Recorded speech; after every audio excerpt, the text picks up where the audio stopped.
শুরুতে আমরা মনে করেছিলাম উত্তেজিত জনতা, একটা ট্রমার মধ্যে আছে দেশের মানুষ, একটা 15 বছরের বিভৎস সময় আমরা পার করেছি। সবকিছু মিলিয়ে আমরা কিছুটা সফটলি হয়তো দেখা শুরু করেছিলাম, এবং সেই সফটলি দেখার সুযোগে আমরা দেখলাম যে 100-র উপর মাজার ভাঙা হয়ে গেল। আমরা দেখলাম নারীদের কাপড়ের উপর মরাল পুলিশিং চলে আসলো। আমরা দেখতে পেলাম বিভিন্ন জায়গায় হই হুল্লা করে কিছু মানুষ কোনো নেতার আত্মীয়র বাড়ি হতে পারে এবং সেটাকে ভাঙচুর ভ্যান্ডালাইজ করা হচ্ছে। সকল কিছুই আমরা দেখতে দেখতে দেখতে দেখতে এমন একটা সময় আসলাম, মাঝামাঝি সময়ে, যখন আমাদের চিফ অ্যাডভাইজার নিজেই বললেন যে আমাকে ছাত্ররা নিয়োগ দিয়েছে এবং ওরা চাইলে আমি যে কোনো দিনই চলে যাব। অর্থাৎ খুবই চাকরিবিধি অনুযায়ী ঠিক যারাই নিয়োগ করে তারাই তাকে সরিয়ে দেওয়ার ক্ষমতা রাখেন। সো ঠিক একই রকমভাবে উনি বললেন, এবং এই কথাটি বলার মধ্যে দিয়ে একদিকে যেমন এই মব যারা তৈরি করছে, মব থেকে সুবিধা নেওয়ার চেষ্টা করছে, তাদেরকে উনি এক ধরনের প্রশ্রয় দিলেন এবং তিনি বললেন আমি তোমাদের সাথে আছি। না, এটা উনি প্রত্যক্ষভাবে বলেননি বা এই শব্দগুলো এক্স্যাক্টলি উনি বলেননি, কিন্তু উনি ওনার কাজ কর্ম এবং নানান আচার আচরণের মধ্যে দিয়ে বুঝিয়ে দিলেন উনি আছেন। দেখুন, 32 নম্বর ভাঙা হলো। আমি জানি এটা নিয়ে আজকে অনেকেই হয়তো আমার বিরুদ্ধে লাগবেন, লাগলেও কিছু যায় আসে না। 32 নম্বরটা 24-48 ঘন্টা ধরে ভাঙা, মানে লক্ষণ রেখা টানা আছে, তার বাইরে আসলে গিয়ে কেউ যমুনার কাছে মিটিং করতে পারবে না। কিন্তু আমরা দেখলাম যে সরকারের নিজস্ব দল, যেটাকে আমি রাজার দল বলি, তারা কিন্তু ঠিকই যেতে পারলো, এবং তার পরপরই আমরা দেখলাম আওয়ামী লীগকে নিষিদ্ধ করার একটা ঘোষণা আসলো। আপনি কিন্তু এই ঘটনাগুলোকে বিচ্ছিন্নভাবে দেখলে হবে না, ঘটনাগুলোর একটা প্যাটার্ন আছে। ঘটনাগুলো কিন্তু আপনাকে একটা মেসেজ দেওয়ার চেষ্টা করছে, যেই মেসেজটা গতকাল বা গত পরশু জামায়াতের আমির প্রথম দিলেন। তিনি বললেন এই আইন শৃঙ্খলা পরিস্থিতি নিয়ে তো আসলে নির্বাচন করা যায় না। আপনি নিশ্চয়ই জানেন যে বেশ কয়েকটি রাজনৈতিক দল এবং সেই সঙ্গে সরকারের একটা বড় অংশ চাইছে নির্বাচনটিকে যতদূর সম্ভব পিছিয়ে দেওয়া যায়। সো এই ধরনের আনরেস্ট যদি চলতে থাকে, এই ধরনের মবক্রেসি যদি চলতে থাকে, তাহলে তো সত্যি আমি নিজেই বলবো যে আসলে আমি বা কি করে গ্যারান্টি দেবো যে আমার ভোটগুলো আমার বাক্সে ঠিক মতো গিয়ে পড়বে। এরকম একটা অবস্থা খুবই ঠান্ডা মাথায় পরিকল্পিতভাবে তৈরি করা হচ্ছে, এবং আমি আপনাকে আজকে আগাম বলে রাখি এই সকল কিছুই হচ্ছে নির্বাচনকে পিছিয়ে দেওয়ার একটা চেষ্টা। আপনি দেখুন, কেবলমাত্র বিএনপি ছাড়া আর যত ক্রিয়াশীল রাজনৈতিক দল, 4 মাস হয়েছে তাদের বয়স, এবং তারা এখন যেই জায়গাগুলোতে যাচ্ছে, আমি তো দেখছি প্রতিদিনই মিডিয়াতে আসছে, ফেসবুকে আসছে, আমি দেখছি যে সাংবাদিক এবং ক্যামেরাম্যানদের আপ্রাণ একটা চেষ্টা আছে নিকোল। আমি নিজে তো জনসভা করি, আমি সেই আপ্রাণ চেষ্টা বুঝি। সেটা হচ্ছে লোক কতটা বেশি দেখানো যায়। সো আপনি এমন ভাবে ক্যামেরা অ্যাঙ্গেল করবেন, এমন ভাবে ফোকাস দিবেন যাতে আপনার মনে হয় অগণিত মাথা, আসলে মাথা কিন্তু কিছুই না। ওই দূরে যে রিক্সাটি দাঁড়িয়ে আছে, ওই মানে লোকজনের শেষে ওই রিক্সাটিও দেখা যায়, ভ্যান গাড়িটিও দেখা যায়। সো যাই হোক, মিডিয়াও চেষ্টা করছে আপ্রাণ লোক দেখানোর, বাট ওখানে যারা উপস্থিত তাদের তো আর বুঝতে বাকি নাই যে দলের আসলে অবস্থা কি। ব্যারিস্টার রুমিন ফারহানা, আপনি যেমন বললেন মিডিয়া চেষ্টা করছে এনসিপির সমাবেশে লোক দেখানোর, সেটা নিয়ে আপনার সঙ্গে কথা হবে, কার্যন্টের বা অ্যালিগেশন তুলেছেন, আসবো আমি আপনার কাছে। গণমাধ্যমে দেওয়া সাক্ষাৎকারে তিনি বলেছেন তিনি উত্তেজনার বশে বলে ফেলেছেন, খুব বেশি ভেবেচিন্তে আসলে তিনি বলেননি। আপনার কি মনে হয় শিক্ষক ও ছাত্রের কেমন সম্পর্ক হলে উত্তেজনার বশে এমন কথা উপাচার্যকে বলা যায়? মধুর, তিতা, টক নাকি অদিত প্রকাশ করেছেন? আমি বোধহয় সেটি আসলে রাইট এক্সপ্রেশন। যেই সিচুয়েশনে এই কথাটা বলেছেন, ওই সিচুয়েশনকে যদি আমরা দেখতে চাই, আমরা এইভাবে ব্যাখ্যা করতে পারি যে ছাত্র রাজনৈতিক সংগঠনগুলো ক্যাম্পাসে যে এক ধরনের পাওয়ার হোল্ড করে, এক ধরনের মাসল রাজনীতি করে, এটা তাদেরকে যেভাবে এম্পাওয়ারমেন্ট করে তার একটা এক্সপ্রেশন হয়তো এখানে আছে। কিন্তু এই ঘটনার একটা ডিফারেন্ট পার্সপেক্টিভ আছে, আমাদেরকে সেটাও দেখতে হবে। যেটা রুমিন আপা বলতেছেন যে আমরা একটা ট্রমার মধ্যে দিয়ে গেছি, আমি মনে করি যে শুধু একটা ট্রমা না, আমরা একটা রিফর্ম পিরিয়ডের মধ্যে দিয়ে যাচ্ছি। এবং সেই রিফর্ম পিরিয়ডটার দুইটা বিন্দু আছে। একটা বিন্দু হলো গত 15-16 বছরে আমাদের প্রত্যেকটা ইনস্টিটিউশন ধ্বংস হয়ে গেছে, কোথাও প্রফেশনালিজম নাই। আমি আপনাকে স্পেসিফিক এক্সাম্পল দিই। ঢাকা বিশ্ববিদ্যালয়ে বিএনপির একজন শিক্ষক, খুব সম্ভবত উনি জিয়া পরিষদে ছিলেন, উনি লিখেছিলেন অথবা কোনো একটা বক্তব্যে বলেছিলেন যে জিয়াউর রহমান হলো স্বাধীনতার ঘোষক। এই কারণে ওনাকে বিশ্ববিদ্যালয় থেকে স্যাক করা হয়েছে, ওনার চাকরি চলে গেছে সিন্ডিকেটে। সিন্ডিকেট কিন্তু একটা গণতান্ত্রিক প্রক্রিয়া চলে, সেখানে শিক্ষকরা আছেন, ইলেক্টেড লোকেরা আছেন, তারা মিলে তার চাকরি শেষ করে দিছে। এখন আমি যদি প্রশ্ন করি যে ঢাকা বিশ্ববিদ্যালয়ের যে শিক্ষকরা এটা হইতে দিলেন, এটাকে সেলিব্রেট করলেন, তারা প্রফেশনালিজমের ঠিক কোন মানদণ্ডে আছেন? এখন আপনি যদি ওই শিক্ষকদের একটা সভায় বলেন যে আমি এখন গণতন্ত্র চর্চা করব, what kind of democracy that will be? এটা তো কোনো স্ট্যান্ডার্ড নাই। তো এই যে আমরা 17 বছর একটা দেশের প্রত্যেকটা ইনস্টিটিউশনের প্রফেশনালিজমের 12টা বাজায় দিছি, ধ্বংস করে দিছি, সেখান থেকে আমরা একটা রিবিল্ড করতে চাই। তাহলে আপনি রিবিল্ড যদি আইডিয়ালি করতে চান তাহলে আমি সবকিছু উইক। পুলিশ ডিপার্টমেন্টকে যদি দেখেন অত্যন্ত উইক। বিশ্ববিদ্যালয়ের শিক্ষক ছাত্র রাজনীতি যদি দেখেন আমরা যে স্ট্যান্ডার্ডে চাইতেছি সে স্ট্যান্ডার্ডে নাই। তো আমি মনে করি যে এই রিফর্ম পিরিয়ডটাকে আপনি যদি আইডিয়ালি ডিল করার চেষ্টা করেন 100%, এটা পারফেক্ট হবে না। তাহলে আপনার ঢাকা বিশ্ববিদ্যালয়ে গত 17 বছরে আওয়ামী লীগ যে সমস্ত শিক্ষকদের নিয়োগ দিচ্ছে তাদের মতামতের উপর আপনার ডিপেন্ড করতে হবে, দ্যাট ইমপারফেক্ট, কারণ তাদের নিয়োগ প্রক্রিয়া ঠিক হয় নাই, দলবাজি করে তাদেরকে নিয়োগ দিচ্ছে। কাজে আমাদেরকে রিফর্ম পিরিয়ডে মাঝামাঝি জায়গায় থাকতে হবে। মাঝামাঝি জায়গায় আছেন। এ সময় যারা উপাচার্য হিসেবে দায়িত্ব পালন করছেন তারা দায়িত্ব চেয়ে নেননি, আমরা হাতে পায়ে ধরে তাদের দায়িত্ব দিয়েছি। উপাচার্যদের নিয়োগ আসলে হাতে পায়ে ধরে হয়েছে নাকি কেউ তাদের দয়া করে বসিয়েছে? ভবিষ্যতে কি এসব নিয়োগ নিয়ে প্রশ্ন তোলার সুযোগ আছে কিনা? জি, আপনাকে ধন্যবাদ। আজ যা হচ্ছে, এখন যা হচ্ছে, এর সব বিষয় নিয়ে ভবিষ্যতে প্রশ্ন তোলার সুযোগ আছে, সব কিছু নিয়ে সব সময়। ভবিষ্যৎ আপনার কাছে অবধারিত এবং উন্মুক্ত থাকবে প্রশ্ন তোলার জন্যই, এবং এই প্রশ্ন তোলার সংস্কৃতিটা থাকুক, সেটা গণতান্ত্রিক চর্চার জন্য খুব জরুরি। সুতরাং আপনি খেয়াল করলে দেখবেন যে এমন এক বাস্তবতার মধ্যে দিয়ে বাংলাদেশ গেছে যেখানে আপনি সত্যিই তো আপনি কোনো প্রতিষ্ঠানে যেমন কোনো ক্ষেত্রে আমরা দেখেছি যে পদোন্নতি প্রমোশনের জন্য মানুষের হুড়োহুড়ি লেগেছে, কোনো জায়গায় ঠিক যোগ্য লোক পাওয়া যাচ্ছে না, এই বাস্তবতা তো আছে। ছন্ন ইমেজের একজন মানুষকে এক জায়গায় বসাতে চেষ্টা করবেন, সেই জায়গায় তাকে হয়তো হাতে পায়ে ধরে বলা, আপনি যেটা কোট অ্যান্ড কোট বলছেন, অনেক সময় অনুরোধ করতে হচ্ছে, নানান যোগ্যকে অনুরোধ করে রাজি করাতে হচ্ছে। সো এই বাস্তবতায় আপনি যদি অনুরোধ করে কেন রাজি করাতে হয়েছে এটা নিয়ে ভবিষ্যতে প্রশ্ন উঠে, নিশ্চয়ই ভবিষ্যতের সেই প্রশ্নের সময় এই প্রেক্ষাপটটা তখন হারিয়ে যাবে না, প্রেক্ষাপটটা সামনে আসবে। প্রশ্ন তোলার সুযোগ সবসময় থাকবে। জি, আপনি বলেছেন মব একটি কখনো ছোটখাটো সংঘাতকেও মব বলা হচ্ছে, সবকিছুকে এভাবে মব বলা ব্যক্তিদের অধিকাংশই সফট আওয়ামী লীগার। নতুন একটা টার্ম। স্বরাষ্ট্র উপদেষ্টা আজ দুপুরেই বলেছেন সাম্প্রতিক সময়ে সারা দেশে মবের ঘটনা বেড়েছে, তবে জড়িতদের বিরুদ্ধে ব্যবস্থা নেওয়া হচ্ছে। স্বরাষ্ট্র উপদেষ্টা কি সফট আওয়ামী লীগার? কেন, আপনার কেন মনে হচ্ছে? তিনি তো বলেছেন যে সাম্প্রতিক সময়ে সারা দেশে মবের ঘটনা বেড়েছে, তবে জড়িতদের বিরুদ্ধে ব্যবস্থা নেওয়া হচ্ছে। তিনি তো বেড়েছে বলেছেন। আমি কি বলেছি?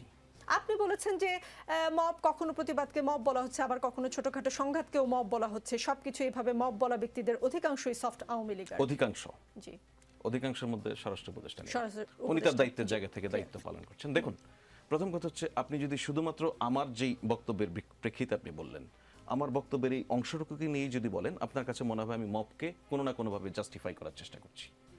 এটা ব্যক্তিগতভাবে আমি এই প্রক্রিয়ার পক্ষে নয়, আমি এই কালচারেরও পক্ষে নয়। কিন্তু আপনি কেউ যদি মবের বিরুদ্ধে কথা বলেও সেটা অযৌক্তিক ভাবেও বলে, তাকে কি আপনি সফট আওয়ামী লীগার আপনি তো বলছেন আমি সুনির্দিষ্টভাবে কাউকে কোনো ট্যাগ দিইনি। বুঝতে হবে আপনাকে, ট্যাগের ঝামেলাটা কখন হয়, বরঞ্চ এই কথা বলে আমি নানান ধরনের ট্যাগ খেয়েছি, সেটাকে তবু আমি মব বলছি না। আপনি আপনার প্রতিক্রিয়া প্রকাশ করেছেন। দেখুন, আপনি বিশ্বজিৎকে যেভাবে হত্যা করা হয়েছে, আমরা কি মব বলেছি ওইটাকে? আপনার যদি মনে পড়ে, আবরারকে যেভাবে হত্যা করা হয়েছে, আমরা কি সেটাকে মব বলেছি? জাফরুল্লাহ চৌধুরীকে শহীদ মিনারে যেভাবে লাঞ্ছিত করা হয়েছে, আমরা কি মব বলেছি? মাহবুবুল্লাহকে ইঞ্জিনিয়ার্স ইনস্টিটিউশনে যেভাবে অপমানিত করা হয়েছে, কাপড় ছিঁড়ে নেওয়া হয়েছে, আমরা কি সেটাকে মব বলেছি? যেটা মব হোক, অসুবিধা নেই, সেটাকে আমি কোনোভাবেই সমর্থন করতে পারি না, করছি না। কিন্তু বিষয়টি হচ্ছে কি, বিষয় হচ্ছে আপনি এই এক মব এই শব্দের উপর দাঁড়িয়ে অপরাপর সকল বিষয়কে জেনারেলাইজ করে পুরো ব্যবস্থাটাকে আপনি ঠেলে দিচ্ছেন এমন এক জায়গায় যে মনে হয় যে আপনি সম্পূর্ণ একটি রেডিমেড জিনিস পেয়েছেন, যেটা খুবই আইডিয়াল, খুবই ডেমোক্রেটিক অবস্থা, সুশাসন যেখানে শতভাগ রয়েছে, সে জায়গায় নিয়ে আপনি কাজ শুরু করেছেন। সেখানকার সব প্রতিবাদ, সব বক্তব্য, সবকিছুই মব। এটা করার মধ্য দিয়ে আপনি আজকে ধরুন, আমি কোনো কিছু মেনশন করছি না, সুনির্দিষ্ট করছি না, আজকে আপনি হয়তো সুনির্দিষ্ট কোনো একটা অ্যাটাককে মব বলছেন, বড় মব বলছেন, কালকে আস্তে আস্তে আগাতে থাকবেন, তারপর আপনার কাছে হঠাৎ করে আবিষ্কার করবেন আপনি আপনার সংজ্ঞা অনুযায়ী, আপনি বলতে আপনাকে বলছি, তো আপনার সংজ্ঞা অনুযায়ী আপনি হঠাৎ করে আবিষ্কার করতে সক্ষম হবেন, সিরিয়াসলি সক্ষম হবেন, এবং সকল এলিমেন্ট আপনার সামনে হাজির হবে যে 5 আগস্ট যে গণভবন ভাঙা হয়েছে সেটাও মব। সেই জায়গায় কি যাবো আমরা কি সেই জায়গার জন্য উদ্ধার হয়েছি একটি ফেসিবাদের জায়গা থেকে? না। আবার একই সঙ্গে আপনি যখন কোনো সকল মতকে দমিয়ে রাখবেন, চাপিয়ে রাখবেন, সেটার এক ধরনের আউটবাস যখন হবে, হঠাৎ করে যখন জাপি ওপেন হয়ে যাবে, তখন নানান ধরনের অপ্রীতিকর ঘটনা ঘটতে থাকবে। এগুলি সোসাইটিতে, আপনি ধরুন আপা যখন বলছিলেন রেফারেন্স হচ্ছে কিনা দেখুন, তাহলে যখন এই মাত্রাটা আগে বেশি ছিল, সেই সময় আমরা এই ব্যাপকতার মধ্যে দিয়ে এটাকে মব বলিনি। তাহলে মাত্রাটা যখন কমে আসছে, আমরা মব মব বলে একটা জিকির তুলছি, যেন অন্যান্য সকল প্রতিবাদী মব হয়ে যাচ্ছে। দেখুন, একজন ইউনিভার্সিটি শিক্ষক উনি বিদেশে গিয়ে বলে এসেছেন যে বাংলাদেশে সংখ্যালঘুদের গণহত্যা করা হচ্ছে। সেই মানুষটিকে যখন সেই ইউনিভার্সিটিতে আবার প্রমোশনের জন্য শর্টলিস্ট করা হয়, শিক্ষার্থীরা যদি তার প্রতিবাদ বাইরে গিয়ে রাস্তায় দাঁড়িয়ে প্রতিবাদ করে, সেটাকে আমি কোন কারণে আমি সেটাকে মব বলবো? আমি কি ইউনিভার্সিটিতে কোনো প্রতিবাদ করিনি কখনো? পটিয়ে যা হয়েছে আপনাদের সংজ্ঞা অনুযায়ী সেটা কি প্রেশার গ্রুপ না তারা সফট আওয়ামী লীগ? দেখুন, আমি আপনাকে বলছি, মব বন্ধ হয়ে গেছে, মব হচ্ছে না, এই ধরনের কোনো বক্তব্য কিন্তু আমরা বলিনি। স্বরাষ্ট্র উপদেষ্টার বক্তব্যই আপনি দেখছেন পরিষ্কার, সেটা তো সরকারের বক্তব্য। কিন্তু আমাদের কনসার্নের জায়গা হচ্ছে, আমরা যখন এই সরকারের যে উনি বলছেন সরকার দুর্বল এরাও একটা অন্যতম কারণ কি জানেন?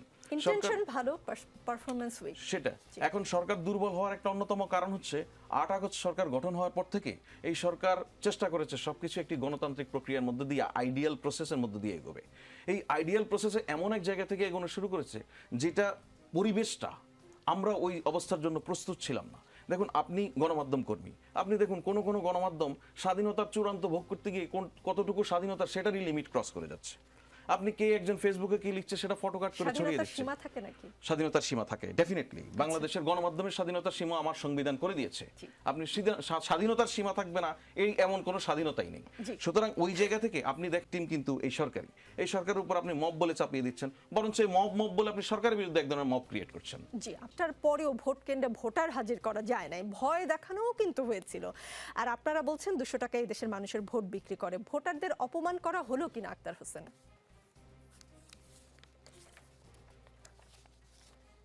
বাংলাদেশের রাজনৈতিক যে সংস্কৃতি, সেটা আওয়ামী ফেসিবাদের আগের একটা পর্যায়ে আছে এবং আওয়ামী ফেসিবাদ ক্ষমতায় আসার পরের একটা পর্যায়ে আছে। আমরা দেখেছি যে এর আগে মানুষ যখন ভোট কেন্দ্রে যাবে বা যাওয়ার আগে তাদেরকে নানাভাবে প্রলোভিত করা হতো। এখানে জেনারেলাইজভাবে সকল মানুষের কথা বলা হচ্ছে না, একটা অংশ এটা হতেন, কিন্তু সেই জায়গাটা মানুষের পরিবর্তনের দিকে মানুষ এগিয়ে গিয়েছে। এবং এটা কিন্তু হাসনাত আব্দুল্লাহ যখন কথাটা বলছেন, তখন অতীতের অভিজ্ঞতার কথা বলছেন, রিসেন্ট সময়ের কথা তিনি বলছেন না। আমরা দেখেছি যে বাংলাদেশের মানুষেরা যখন একটা প্রতিদ্বন্দ্বিতামূলক নির্বাচনের পরিবেশকে এখান থেকে শেষ করে দেওয়া হলো, রাতের ভোট হলো, একতরফা ভোট হলো এবং সব মিলিয়ে বাংলাদেশে একটা ফেসিবাদ চেপে বসলো, তখন কিন্তু বাংলাদেশের মানুষ ভোটের উপর যে আস্থার জায়গাটা আছে, বিশ্বাসের জায়গাটা আছে এবং এটার কার্যকারিতার জায়গা, সেটা নিয়ে মানুষ সন্দিহান হয়ে পড়লেন এবং মানুষের মধ্যে একটা প্রতিবাদের জায়গা তৈরি হলো। সেই প্রতিবাদের জায়গা থেকে মানুষেরা কিন্তু ভোট বর্জন করেছেন। দেখা গেছে আওয়ামী লীগ যে একতরফা নির্বাচনগুলো করেছে, সেখানে তারা যে সংখ্যক ভোটারের উপস্থিতি দেখিয়েছেন, আসলে তত সংখ্যক মানুষ সেখানে ছিলেন না, খুবই অল্প সংখ্যক কিছু মানুষ সেখানে গিয়ে ভোট দিয়ে এসেছেন। সেই জায়গাটাতে বাংলাদেশের মানুষ যখন আওয়ামী লীগের ভোট চুরি, কারচুপি, গণতন্ত্র হরণ এগুলোর বিরুদ্ধে একটা স্বতঃস্ফূর্ত সংগ্রামের মধ্যে মানুষ নিজেদেরকে সম্পৃক্ত করেছে, সেই চেতনাটাকেই আমরা সামনের থেকে অগ্রসর করতে চাই। অতীতে যেভাবে বাংলাদেশের মানুষদেরকে ম্যানিপুলেট করা হয়েছে, বাংলাদেশের মানুষদেরকে ভয়ভীতি প্রদর্শন করা হয়েছে, সেটা না থেকে বাংলাদেশের মানুষেরা যেন স্বাধীনভাবে বাংলাদেশটাকে গঠন করবার জন্য তারা যেন ভোট প্রদান করে, তারা যেন কোনো প্রলোভনে প্রলোভিত না হয়, কোনো চাপে যেন ভীত না হয়, যেটা তারা 24-এর অভ্যুত্থানের সময়টাতে, আগের সময়টাতে তারা দেখিয়েছেন, সেটার একটা কন্টিনিউশনের আলাপ আমরা এখানে দিয়েছি। আমরা মানুষের কাছে তাদের মধ্যকার প্রতিবাদী যে চেতনা, একই সাথে স্বচ্ছতার যে ধারণা, সেটাকেই আমরা সামনের থেকে অগ্রসর হওয়ার জন্যই এই কথাটা বলেছি। ঠিক এই মুহূর্তে বাংলাদেশের মানুষ ভোটের কাছে, টাকার কাছে ভোট বিক্রি করে দিচ্ছে, এমন কোনো আলাপ কিন্তু হাসনাত আব্দুল্লাহ এমন কোনো আলাপ হয়নি। আক্তার হোসেন, আপনার কাছে দুটি প্রশ্ন। প্রথম প্রশ্ন, ঠিক কোন নির্বাচনে 200 টাকার বিনিময়ে আমাদের ভোটাররা ভোট বিক্রি করেছিল সেটা একটু বুঝতে চাই, সময়কালটা বললেও হবে। দ্বিতীয় প্রশ্ন, হাসনাত আব্দুল্লাহ কি ডক্টর ইউনূস, প্রধান উপদেষ্টা ডক্টর ইউনূসকে ফলো করলেন কিনা? কেননা বিদেশি এক সাংবাদিক যখন তাকে প্রশ্ন করেছিলেন যে দলগুলো তো বলতে পারে এই প্রক্রিয়ার মধ্যে ঐকমত্য কমিশনের কথা বলেছিলেন বা সংস্কার প্রক্রিয়ার কথা বলেছেন, যে এই প্রক্রিয়ার মধ্যে গণতান্ত্রিক উপাদান নেই, আপনি ভোটারদের উপর আস্থা রাখছেন না কেন? এইসব সিদ্ধান্তের জন্য ভোটারদের উপর নির্ভর করছেন না কেন? কমিশনের চেয়ে ভোটারের কাছে যাওয়াই তো ভালো। উত্তরে প্রধান উপদেষ্টা বলেছেন এমনটা যদি তারা পারতেন তাহলে ভালো হতো, কিন্তু অনেক জটিল বিষয় রয়েছে। শেষ পর্যন্ত আপনি কত টাকা দেবেন, আমি ভোট দেব, টাকা দেবেন, ভোট দেব। ভোটের বিষয়টি এমন হতে পারে, আমরা সেদিকে যেতে চাই না। ভোটাররা এই বিতর্ক প্রতিদিন দেখছে। আমাদের চূড়ান্ত লক্ষ্য হলো সব দলের সম্মতিতে পাওয়া সুপারিশগুলো আলাদা করা এবং এরপর সব দলের স্বাক্ষরের মাধ্যমে এটি উদযাপন করা। জুলাই সনদ জাতির কাছে উপস্থাপন করা হবে এবং তার ভিত্তিতে নির্বাচন হবে। হাসনাত আব্দুল্লাহ কি তার কথায় কোনোভাবে প্রভাবিত হয়েছেন কিনা?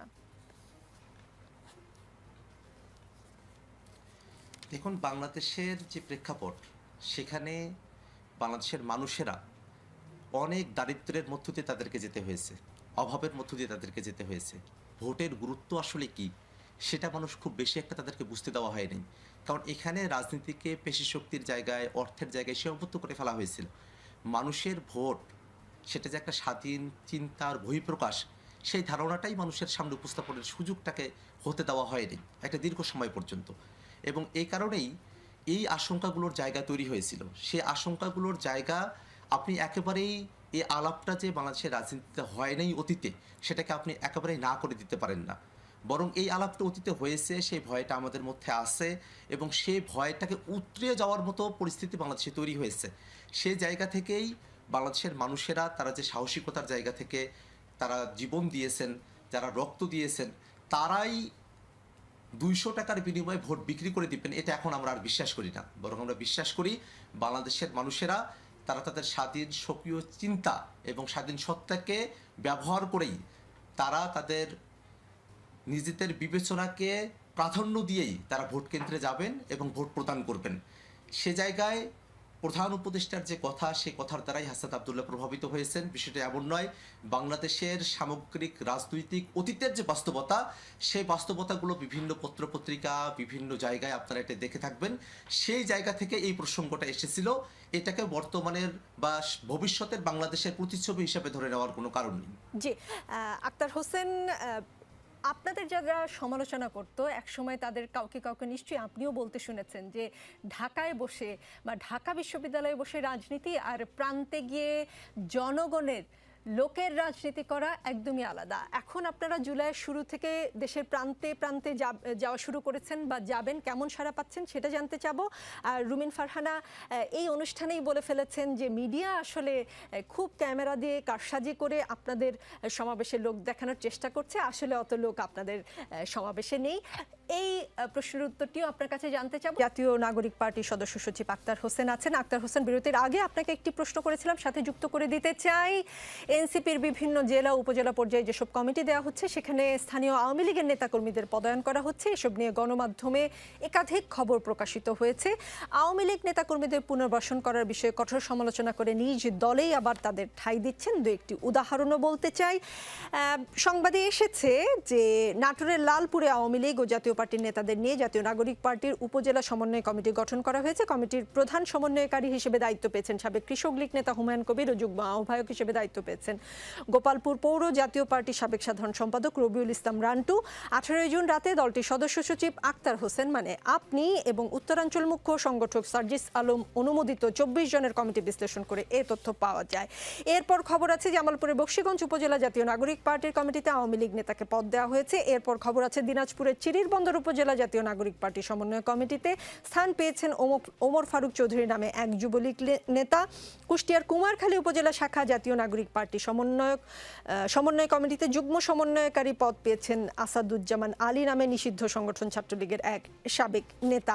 আরও উদাহরণ চাইলে বলতে পারি, কিন্তু আমার মনে হয় আপনি বুঝতে পেরেছেন আমি কি প্রশ্ন করেছি।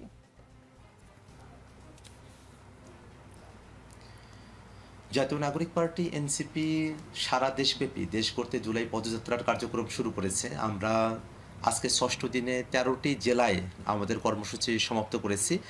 বাংলাদেশের উত্তরাঞ্চলের এই জেলাগুলোতে এনসিপির ডাকে এবং আমাদের নেতাকর্মীরা যারা আছেন তাদের সকলের একটা প্রস্তুতির ব্যাপারের জায়গা থেকেও আমরা দেখেছি যে অনেক মানুষেরা আমাদের এখানে এসে যুক্ত হয়েছেন স্বতঃস্ফূর্তভাবে। এমন অনেক মানুষেরা আসছেন যাদের সঙ্গে আমাদের সাংগঠনিক ওই অর্থে কোনো যোগাযোগের জায়গা তেমনভাবে নেই। তারা বাংলাদেশে একটা নতুন রাজনীতি দেখতে পেয়েছেন, নতুন রাজনীতির দিশা পেয়েছেন, সেই জায়গায় থেকেই তারা এনসিপির সমাবেশগুলোতে তারা অংশগ্রহণ করছেন। শুধুমাত্র তাই নয়, আমরা যখন পথসেবা করছি, কোনো একজন দোকানের সঙ্গে কথা বলছি বা কোনো একজন সাধারণ রিক্সা চালকের সঙ্গে কথা বলছি, তারা সকলে নতুন এক বাংলাদেশের প্রত্যাশার কথা আমাদেরকে জানিয়েছেন। একই সাথে আমরা দেখেছি যে বাংলাদেশের বিদ্যমান যে রাজনৈতিক কাঠামো, সেই কাঠামোতে এখন এসে জাতীয় নাগরিক পার্টি এনসিপির সমাবেশগুলোতে কতজন মানুষ অংশগ্রহণ করছেন সেই সংখ্যা অনেকেই কমতে শুরু করেছেন। কিন্তু আসলে আমরা তো এই সংখ্যা গণার যে রাজনীতি, সেখান থেকে এসে একটা কোয়ালিটেটিভ রাজনীতিতেই নিজেদেরকে উপস্থাপন করতে চাই। এখন অনেকে যখন সংখ্যা গুনতে চান, তখন কিন্তু সংখ্যা গুনে আবার শেষ করতেও পারবেন না। এখন আমাদের সমাবেশগুলোতে সাধারণ মানুষের যে ঢলের জায়গায় তৈরি হয়েছে, আমরা সেই বিতর্কের মধ্যে যেতে চাই না। আমরা শুধুমাত্র এই কথাটুকুই বলতে চাই যে আমরা মানুষের কাছে যে বার্তা নিয়ে গিয়েছি, মানুষেরা তাদের যে বার্তা আমাদের কাছে দিয়েছেন, তার একটা সমন্বয় করে নতুন এক বাংলাদেশ যাতে আমরা গঠন করতে পারি, সেটাই আমাদের একটা প্রত্যাশার জায়গা থাকবে। আপনি দ্বিতীয় যে প্রশ্নটি করেছেন আওয়ামী লীগ প্রশ্নে, জাতীয় নাগরিক পার্টি এনসিপির অবস্থান অত্যন্ত পরিষ্কার। অত্যন্ত পরিষ্কার। আমরা বারবার এই কথা বলেছি যে বাংলাদেশে আওয়ামী লীগ দীর্ঘ সময় ধরে যে ফেসিবাদ কায়েম করে রেখেছিল, সে আওয়ামী লীগ বাংলাদেশে পুনর্বাসিত হতে পারে না। জাতীয় নাগরিক পার্টি এনসিপি সারা দেশে 30টির অধিক জেলা কমিটি এবং 200-র উপরও আমরা থানা কমিটি, উপজেলা কমিটি এখন পর্যন্ত সম্পন্ন করতে পেরেছি। আপনি যে অভিযোগগুলোর কথা বলেছেন, পত্রিকায় যে অভিযোগগুলো এসেছে আমাদের কাছে, এখনো পর্যন্ত আমাদের দোরগোড়ায় আমাদের দপ্তরের কাছে আমাদের এই সুযোগটা আছে যে কেউ যদি এরকম পরিচয় লুকিয়ে বা নানাবিধভাবে আমাদের কমিটিতে এসে পড়ে থাকেন, আমরা তাদের বিরুদ্ধে ব্যবস্থা গ্রহণ করার জন্য আমরা সার্বক্ষণিক আমরা রেডি রয়েছি। আমরা কিন্তু বারবার এই কথাটা বলছি যে আওয়ামী লীগকে কোনোভাবেই রাজনীতিতে পুনর্বাসনের কোনো সুযোগ নেই। যে আওয়ামী লীগ বাংলাদেশের রাজনীতিতে একটা অচল অবস্থা তৈরি করেছিল, ফেসিবাদ কায়েম করেছিল, মানুষের উপরে গণহত্যা করেছে, মানুষের উপরে নিপীড়ন করেছে, সে আওয়ামী লীগ বাংলাদেশের রাজনীতিতে তাদের মার্কা, এই তাদের অভিযোগগুলোর দল, কথা আপনারা জানেন না বা আপনাদের নজরে আসেনি? অনেকগুলো জায়গায় আপনি যে পত্রিকা মারফত যে অভিযোগগুলোর কথা বলেছেন, আপনি অনেকগুলো জায়গায় দেখবেন যে ছাত্রলীগের অনেকে এই আন্দোলনের সময়টাতে বিদ্রোহী ছাত্রলীগের ভূমিকা পালন করেছে, তারা পদত্যাগ করেছে, তারা আন্দোলনের সময়টাতে আন্দোলনের পক্ষে অবস্থান নিয়েছে। এরকম কয়েকজন হয়তো আছেন যারা আমাদের পার্টির সঙ্গে যুক্ত হয়েছেন। আমরা তাদেরকে সাদরে আমন্ত্রণ জানাই পার্টিতে, কারণ এই মানুষেরাই সেই সময়টার এস্টাবলিশমেন্টের বিরুদ্ধে গিয়ে তারা সাহস দেখিয়েছেন, তারা সেই সময়টাতে ঝুঁকি নিয়েছেন এবং অভ্যুত্থানের পক্ষে তাদের অবস্থান ব্যক্ত করেছেন। এই কারণে তাদের পূর্বেকার ছাত্রলীগের যে পরিচয়, সেই পরিচয়কে তারা যখন উতরে গিয়ে সাধারণ জনগণের কাতারে নিজেদেরকে নিয়ে আসতে পেরেছিলেন, অভ্যুত্থানের পক্ষে তাদেরকে নিয়ে আসতে পেরেছিলেন, তাদের ব্যাপারে অবশ্যই আমাদের অ্যাকসেপ্টেন্সের জায়গা রয়েছে। কিন্তু আপনি যে অভিযোগগুলোর কথা বলেছেন, যদি বিএনপি করতো তাহলে কি বিষয়টা এমন হতো যে আওয়ামী লীগকে পুনর্বাসনের চেষ্টা চলছে? ঠিক একই কাজ যদি বিএনপি করতো, কারণ এই অভিযোগটা বিএনপির বিরুদ্ধে আপনারা করেন। আমরা বাংলাদেশের কোনো রাজনৈতিক দল তারা আওয়ামী লীগকে পুনর্বাসন করবে এই প্রক্রিয়া আমরা বাংলাদেশে হতে দিতে চাই না। আপনি যে উদাহরণগুলোর কথা বলেছেন, অবশ্যই আমরা সেগুলোকে বিচার বিশ্লেষণ করব। আমরা বিচার বিশ্লেষণ করব। আমরা কোনোভাবেই আমাদের পার্টিতে আওয়ামী লীগের পদধারী কাউকে, যারা 5 আগস্ট পর্যন্ত আওয়ামী লীগ করেছে, তাদেরকে আমরা কোনোভাবেই আমাদের পার্টিতে পদায়িত করব না। যদি কোথাও এরকম হয়ে থাকে, আপনি যে অভিযোগগুলোর কথা বলেছেন, আমরা সেগুলোকে অবশ্যই বিবেচনায় নিয়ে আসব এবং আমাদের কমিটির মূল্যায়ন চলছে, আমরা সেগুলো নিয়ে সারা দেশব্যাপী কাজ করছি। যদি আমাদের কাছে কোথাও এরকম কোনো স্পষ্ট অভিযোগ আসে, আমরা অবশ্যই তার বিরুদ্ধে ব্যবস্থা গ্রহণ করব। কিন্তু অভিযোগগুলো যদি গড়পড়তাভাবে হয়, তাহলে আমাদের জন্য ব্যবস্থা গ্রহণ করাটা তুলনামূলকভাবে ডিফিকাল্ট হয়ে যায়। আমরা চাইব, আপনারা গণমাধ্যমের বন্ধুরা আছেন, আপনাদের এই সুযোগ রয়েছে, আপনারা দীর্ঘ সময় ধরে বাংলাদেশের রাজনীতিকে ফলো করেছেন। যদি কোথাও আওয়ামী লীগের কেউ জাতীয় নাগরিক পার্টির কাছে ফেরারও চেষ্টা করে, আপনারা আমাদেরকে তাদের ব্যাপারে জানাবেন, আমরা অবশ্যই তাদের ব্যাপারে ব্যবস্থা গ্রহণ করব। আক্তার হোসেন, অনেক ধন্যবাদ সময় দেওয়ার জন্য। ব্যারিস্টার রুমিন ফারহানা বলে প্রচার করার অপচেষ্টা চালাচ্ছে। আজ সকালে কথাগুলো বলেছেন বিএনপি মহাসচিব মির্জা ফখরুল ইসলাম আলমগীর। বলেছেন দুর্ভাগ্যক্রমে মিডিয়ার কিছু অংশ এবং কিছু ব্যক্তিত্ব বিএনপির সংস্কার সম্পর্কে বিভিন্ন রকম কথা বলছে, যেগুলো সঠিক নয়। বিএনপির প্রতিপক্ষ আওয়ামী লীগ, বিএনপির প্রতিপক্ষ এনসিপি, কখনো কখনো জামাত সহ অন্যান্য রাজনৈতিক দলও বিএনপির প্রতিপক্ষ। এখন দেখছি মিডিয়ার চেষ্টাটা আসলে মিডিয়ার পক্ষ থেকে। কিন্তু নিন্দুকেরা যে অভিযোগ করে বা বলে যে 5ই আগস্টের পর মিডিয়া বিএনপির ক্ষমতায়ন হয়েছে, বিএনপি মিডিয়াগুলো দখল করেছে, সেটা তাহলে সত্যি না? আপনার প্রশ্নে আমি নাকি বিএনপি আসছি। নাকি মিডিয়া ঠিক বিএনপি সুরে কথা না বললে সেটা আপনাদের পছন্দ হয় না? আচ্ছা, আমি আপনার প্রশ্নে আসছি। তার আগে আমি আমাদের শ্রদ্ধেয় মহাসচিব মির্জা ফখরুল ইসলাম আলমগীর যে কথাটি বলেছেন যে সংস্কার বিএনপি পছন্দ করছেন, এটা কেউ কেউ বলছে, বা সংস্কার বিএনপি চায় না, এটাও কেউ কেউ বলবার চেষ্টা করছে। আপনি দেখুন, বাংলাদেশে যখন সংস্কার শব্দটি 111-এর পর থেকে একেবারে পরিত্যাজ্য হয়ে গিয়েছিল এবং রাজনৈতিক দলগুলো এই শব্দটিকে যথাসম্ভব এড়িয়ে চলবার চেষ্টা করতেন, বিকজ সংস্কার শব্দটির সাথে কোনো না কোনোভাবে মনে হয় যেন 111-এর সেই ষড়যন্ত্র জড়িত। সো সেই জায়গায় সেই সময়ে দাঁড়িয়ে দেশনেত্রী বেগম খালেদা জিয়া 2016 সালে প্রথম সংস্কারের ঘোষণা দিলেন, ভিশন 2030। তারপরে বিএনপি 27 দফা ঘোষণা করলো 22 সালে এবং সকল রাজনৈতিক দলের সঙ্গে আলাপ আলোচনার মধ্য দিয়ে আমরা 31 দফায় আসলাম। এই 31 দফার মধ্যে আওয়ামী লীগ ছাড়া সেই সময় যেই রাজনৈতিক দলগুলো শক্তভাবে আওয়ামী লীগের দুঃশাসন এবং ফ্যাসিবাদের বিরুদ্ধে দাঁড়িয়েছিল, সেই সকল দলের কিন্তু মতামত ছিল এবং তারই রিফ্লেকশন হচ্ছে 31 দফা। আজকে নিয়ে সেখানে আপনি বাইক্যামেরাল পার্লামেন্ট বলেন, prime minister, leader of the opposition এবং রাষ্ট্রপতি সকলের ক্ষমতার মধ্যে একটা চেক অ্যান্ড ব্যালেন্সের কথা বলেন, কিংবা আপনি মন্ত্রী পরিষদের সাথে প্রধানমন্ত্রীর ক্ষমতা শেয়ারিং বলেন, কিংবা আপনি প্রতিষ্ঠানগুলোকে শক্তিশালী করবার জন্য বিএনপি কি কি পদক্ষেপ নেবে, বা দেশের কি কি পদক্ষেপ নেওয়া যায়, রাষ্ট্র কি কি পদক্ষেপ নিতে পারে সেই আলোচনা করেন। প্রত্যেকটা বিষয়ই কিন্তু 31 পয়েন্টসে হিট করা হয়েছে এবং বাইক্যামেরাল পার্লামেন্টের কথা আমরা সেখানে দেখেছি, 70 অনুচ্ছেদের কথা দেখেছি।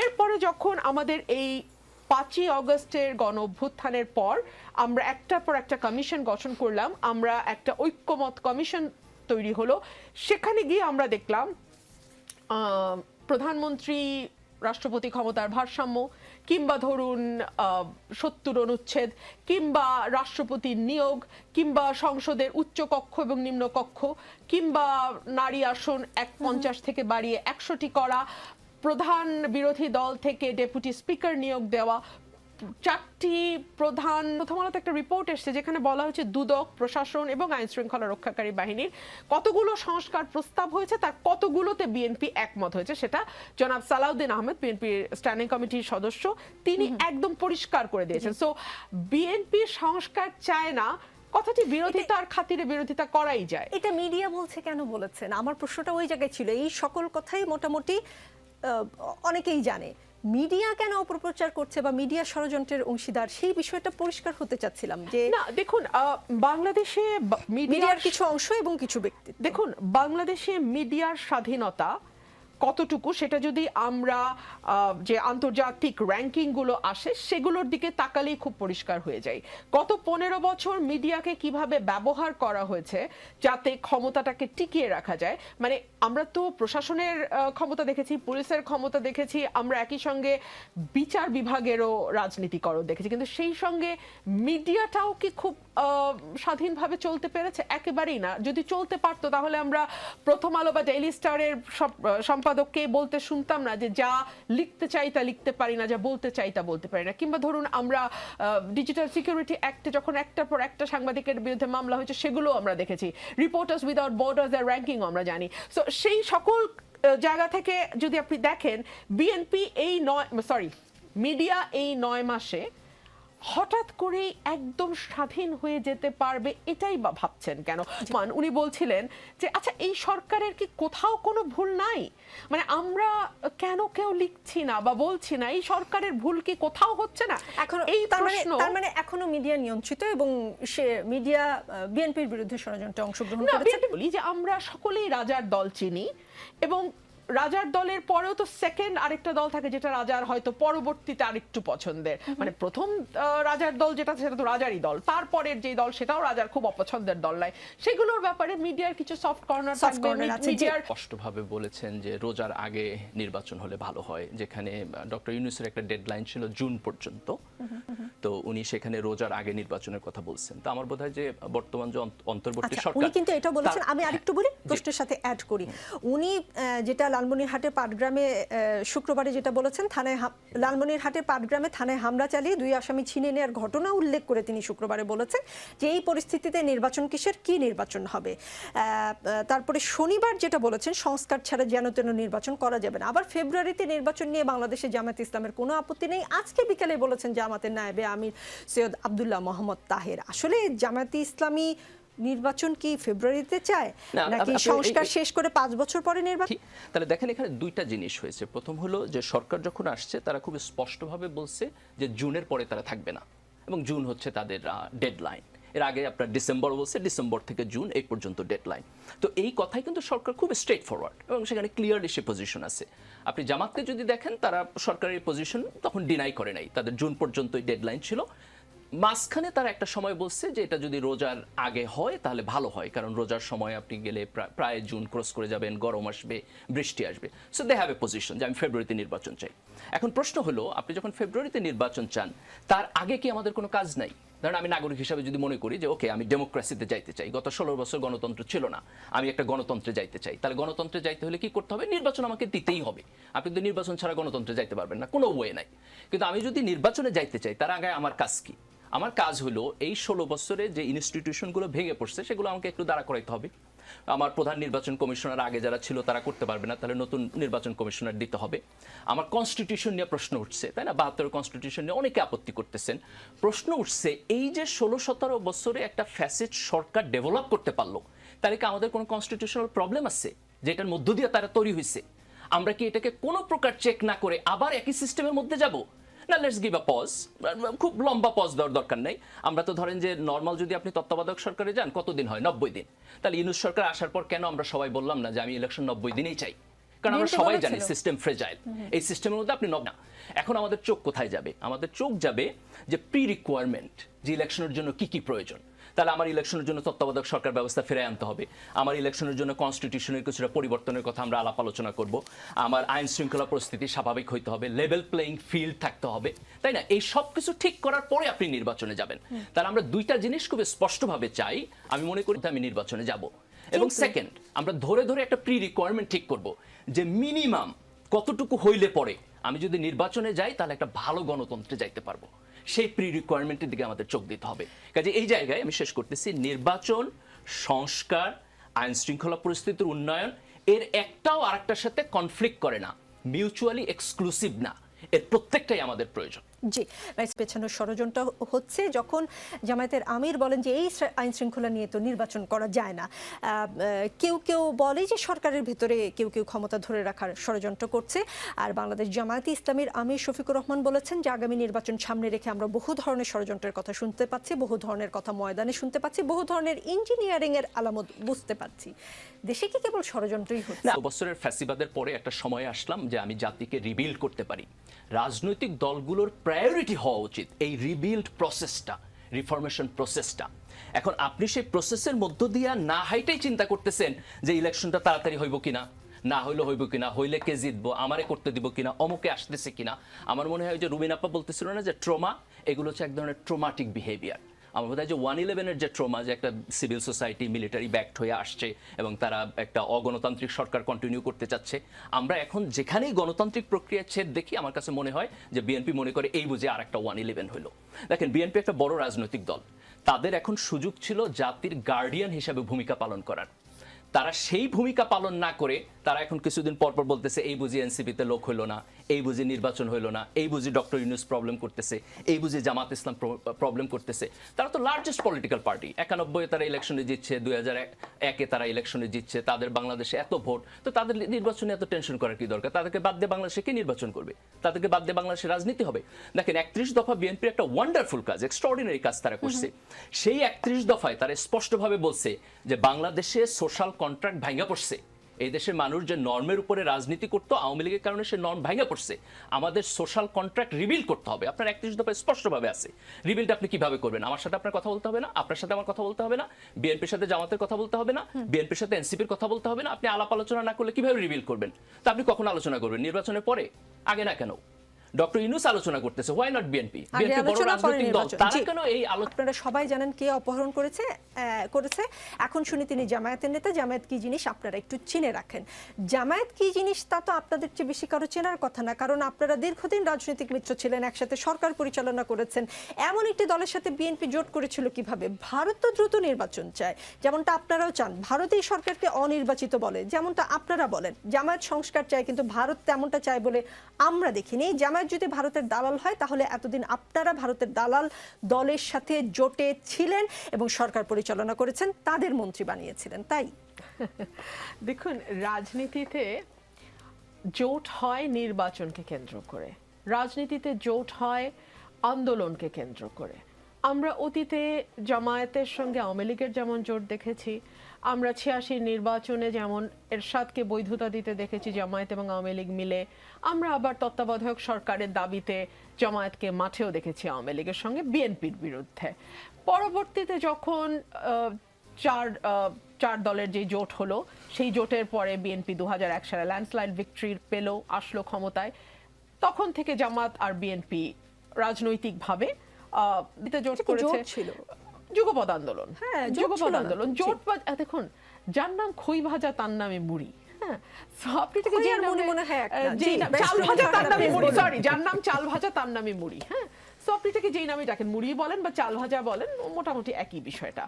তো সেই দল যখন গেল বিএনপির সঙ্গে, তখন জামাতের বিরুদ্ধে আমরা দেখলাম আওয়ামী লীগ বেশ শক্তভাবে মাঠে ছিল, যুদ্ধাপরাধের অভিযোগ এসেছে, বিচার হয়েছে ট্রাইব্যুনালে, এই সকল কিছুই আমরা দেখেছি। কিন্তু জামাতের যে কথাটি আজকে বাবু গয়েশ্বরচন্দ্র রায় বলেছেন, এটা তো সত্য যে দেখুন, এই যে 5ই আগস্টের পর থেকে, আমি একটা এক্সাম্পলে দিই, ইলেকশন ডেট, আমরা কি জামাতকে এক এক সময়কে জামাতের নেতারা ইলেকশনের জন্য অ্যাপ্রোপ্রিয়েট বলছেন? আপনি কি লক্ষ্য করেননি যে আমরা একটা ফটো কার্ড দেখছিলাম যে উনি 4 বার 4 রকম সময়ের কথা বলেছেন। কখন উনি বলেছেন, আবার একই সঙ্গে যদি আপনি একটু চিন্তা করে দেখেন, বাংলাদেশে এই মুহূর্তে কোন দলগুলো তাদের নির্বাচনে প্রার্থী ঘোষণা করে বসে আছে? জামাত কিন্তু সেই রাজনৈতিক দল যাদের 300 আসনেই মোটামুটি প্রার্থী ঘোষণা করা আছে, কিন্তু তারা এখন আবার বলছে যে সকল ইসলামিক দল মিলে তাদের একটা মহা ঐক্য হবে, এবং সেখান থেকে আমি যেটা শুনলাম, ইসলামিক আন্দোলন বা হাত পাখা তারা যে দাবিটা তুললেন সেটা হচ্ছে যে পিআর পদ্ধতিতে নিম্নকক্ষে ভোট হবে। একদিকে আপনি 300 আসনে প্রার্থী ঠিক করছেন, অন্যদিকে আপনি আবার জোট করছেন। জোট করলে তো আসলে 300 আসনে আপনার প্রার্থী ঠিক থাকার কথা না, আবার আপনি জোট করছেন মহাজোট ইসলামিক দলগুলোকে নিয়ে বা ইসলামপন্থী দলগুলোকে নিয়ে, আবার আপনি বলছেন যে পিআর পদ্ধতি হবে নিম্নকক্ষে। সো একটার সঙ্গে একটা কি খুব আন্দোলন বা চরমনায়ের পীর সম্পর্কে খুবই ভয়াবহ উক্তি, আবার তাদেরকে জামাত সম্পর্কে ভয়াবহ উক্তি করতে দেখি না। রিজভী সাহেব, এগুলোকেই দ্বিচারিতা বলে চরম বহিঃপ্রকাশ। এই আন্দোলন দমন করতে দুদককে অপব্যবহার করা হয়েছে এমন সমালোচনা করে টিআইবি বলেছে, আন্দোলনকারীদের যেভাবে প্রতিহিংসামূলকভাবে শাস্তি দেওয়া হচ্ছে তা গ্রহণযোগ্য নয়। সিপিডির মতে এনবিআর এর আন্দোলনের যৌক্তিক সমাধান সম্ভব ছিল, তবে অন্তর্বর্তী সরকারের পক্ষে এখন আর এ সমস্যার সমাধান করা সম্ভব নয়। সমাধান করতে হবে নির্বাচিত সরকারকে। শীর্ষ ব্যবসায়ীদের মধ্যস্থতায় এনবিআর ঐক্য পরিষদের ব্যানারে রাজস্ব কর্মকর্তাদের আন্দোলন প্রত্যাহারের পর থেকে বাধ্যতামূলক অবসর, বরখাস্ত, বদলির ঘটনা ঘটছে। দুদককে অপব্যবহার করছে সরকার। জি, আপনাকে ধন্যবাদ। দুর্নীতি দমন কমিশন একটি স্বাধীন প্রতিষ্ঠান, তার কাজ করার কয়েকটি ধারণা আগে আছে। সরকারও তাই বলতো। জি, বলেন। পার্টিকুলারলি তো আগের সরকার যদি আইডিয়ালি তা বলতো, এখন যদি তাই হয়, এটা বললে কি অপরাধ হবে? বলুন। বললে অপরাধের প্রমাণ জায়গা ছাড়া আছে বললে অপরাধ হবে। যদি না, প্রমাণ ছাড়া আমি বলছি অপরাধটা কোথায়? যদি এনবিআর তদন্ত করতে থাকে, যাদেরকে বরখাস্ত করা হলো, বদলি করা হলো, শুধু তাদের বিরুদ্ধে অভিযোগ করতে থাকে, অভিযোগ খতিয়ে দেখতে থাকে দুদক, তাহলে তো ব্যবহার করাই হলো। তার মানে আপনার দিক থেকে একটা প্রমাণ আছে। না, অনেক ধন্যবাদ। আমি শেষ করি, আপনারটা শেষ। আমি টিআইবির কথা বলছি, আমি সিপিডির কথা বলছি, আমি আমার কথা বলছি না, টিআইবি এবং সিপিডির কথা বলছি। জি, প্রবলেম ইজ ইয়োর্স। আপনি বলছেন যে শুধুমাত্র এনবিআর এর অফিসিয়ালদেরকে নিয়ে ইনকোয়ারি ইনভেস্টিগেশন হচ্ছে, তাই কি? আপনি যান দেখুন অন্য কোন ইনভেস্টিগেশন হচ্ছে কিনা। প্রবলেম আমার না, প্রবলেম থাকলে টিআইবির আর সিপিডির। জি, আপনি যা রেফারেন্স দিচ্ছেন আমি তার কথা বলছি। টিআইবি কে আগের সরকারও টিআইবির প্রবলেম বলতো। জি, প্লিজ বলুন। আপনি আগের সরকার বলে আমাকে যদি রেফারেন্স করেন, আমি লজ্জিত বোধ করি। জি, প্লিজ আমি বলুন। নিজেকে আওয়ামী লীগের সঙ্গে তুলনা করতে চাই না। এখন আমি বলছি দুর্নীতি দমন কমিশন স্বাধীন একটি প্রতিষ্ঠান, তার কাজ করার কয়েকটি ধরন আছে। সে নিজস্ব একটি গোয়েন্দা ব্যবস্থা আছে এবং নাগরিকদের অভিযোগ দেওয়ার ব্যবস্থা আছে। ঠিক কিসের আলোকে সে এনবিআর এর অফিসিয়ালদের বিরুদ্ধে ইনকোয়ারি ইনভেস্টিগেশন লঞ্চ করছে এটা আমার জানা নেই। এটা দুদককে আপনি জিজ্ঞেস করলে সে ভালো বলতে পারবে। আমি এতটুকু বলতে চেয়েছিলাম, তার আগে আপনি আমাকে আওয়ামী লীগ বানিয়েছেন, হোয়াট এভার। তো আপনাকে আওয়ামী লীগ ওই যে বানাইনি। একটা আমার মনে হয় মুশকিলের জায়গা হচ্ছে ফয়সাল, এটা নিয়ে আমাদের এনবিআর এর কর্মকর্তা কর্মচারীরা জব রুলস ব্রেক করে আন্দোলন করেছে, প্রতিবাদ করেছে, প্রতিষ্ঠানটিকে অচল করে দিয়েছে। সেখানে এমন এমন আচরণ তারা করেছে যা রাজনৈতিক নেতাকর্মীদের আন্দোলনেও সাধারণত দেখা যায় না। এরকম পরিস্থিতিতে সরকার যখন বারবার তাদের সঙ্গে বসেছে, আলোচনা করেছে, সরকার কয়েকবার তাদেরকে হুঁশিয়ার করেছে আমাদের কঠোর হওয়া ছাড়া কোনো বিকল্প নেই। তাহলে সরকার কিভাবে কঠোর হতে পারে? সরকার আইনের মধ্য দিয়েই কঠোর হতে পারে। সরকারি চাকরির নিয়ম নীতি মেনে, আইন মেনেই কাউকে সে অবসরে পাঠানোর অধিকার সরকার সংরক্ষণ করে। এইটা সরকারি চাকরিতে, সরকারি ব্যবস্থায় নাগরিকের অধিকার এবং সেবা নিশ্চিত করার জন্য এই সুশাসনের সুযোগ হিসেবেই আইনে আছে। সেই আইনটুকুই সরকার জাস্ট ব্যবহার করছে। জাতীয় নির্বাচন সামনে রেখে মাঠ প্রশাসনে পরিবর্তনের প্রস্তুতি শুরু করেছে সরকার। এর মধ্যে মাঠ প্রশাসনের সবচেয়ে গুরুত্বপূর্ণ পদ হিসেবে বিবেচিত জেলা প্রশাসক পর্যায়ে আগামী কিছুদিনের মধ্যে রদবদল করা হতে পারে। এই ধরনের কথা গণমাধ্যমে আসছে, আমরা শুনতে পাচ্ছি। এ লক্ষ্যে এখন যোগ্য কর্মকর্তা বাছাই করা হচ্ছে। সত্যি কিনা একটু জানতে চাই আপনার কাছে। এরকম জিনিস আমিও গণমাধ্যমে দেখেছি। আমি এখন পর্যন্ত প্র্যাকটিক্যালি এই ধরনের কোনো সিদ্ধান্ত ব্ল্যাক অ্যান্ড হোয়াইট আমার জানা নেই। এটা জনপ্রশাসন মিনিস্ট্রি এবং নির্বাচন কমিশনের দিক থেকে কোনো রিকমেন্ডেশন আছে কিনা এটা তারা বলতে পারবে। যা গালিব সংস্কার না করে তড়িঘড়ি করে নির্বাচনে গেলে দেশে আবারও গণ অভ্যুত্থান করতে পারে বলে মন্তব্য করেছেন গণ অধিকার পরিষদের সভাপতি নুরুল হক নূর। আর জামায়াতে ইসলামের আমির শফিকুর রহমান, ডক্টর শফিকুর রহমান বলেছেন আগামী নির্বাচন সামনে রেখে আমরা বহু ধরনের ষড়যন্ত্রের কথা শুনতে পাচ্ছি, বহু ধরনের কথা ময়দানে দেই। শেখ হাসিনার হাতে সব বাহিনী ছিল, দৌড়দণ্ড প্রতাপ ছিল, জায়গায় জায়গায় নিজের লোক বসিয়েছিল, ক্যাডার মাস্তানদের দিয়ে রাষ্ট্র পরিচালনা করেছিল। কিন্তু যখন জনগণের জাগরণ ও বিস্ফোরণ হয়েছে তখন কি কেউ তাকে রক্ষা করতে পেরেছে? এটা কি কাকতালীয় কিনা যে নুরুল হক নূর এবং ডক্টর শফিকুর রহমান দুজনেই গণ অভ্যুত্থানের কথা বলেছেন, দুজনেই ষড়যন্ত্রের কথা বলেছেন, নাকি এর মধ্যে কোনো হিসেব নিকেশ আছে? না, আমি ষড়যন্ত্র শব্দের ব্যাপারে আমার আপত্তি আছে। রাজনীতিবিদদের উচিত না সবকিছু এই দৃষ্টিতে দেখা, কিন্তু আমি এর এসেন্সের সাথে এগ্রি করি যে জুলাইয়ের গণ অভ্যুত্থানে যে তরুণরা রাস্তায় দাঁড়িয়ে এই অভ্যুত্থান করেছে তাদের একটা মানসপট আছে, তাদের একটা ডিফারেন্ট থট প্রসেস আছে। এই থট প্রসেস আমাদের ট্র্যাডিশনাল রাজনীতির সাথে কনফ্লিক্ট করে। তারা একটা পরিবর্তন চায়।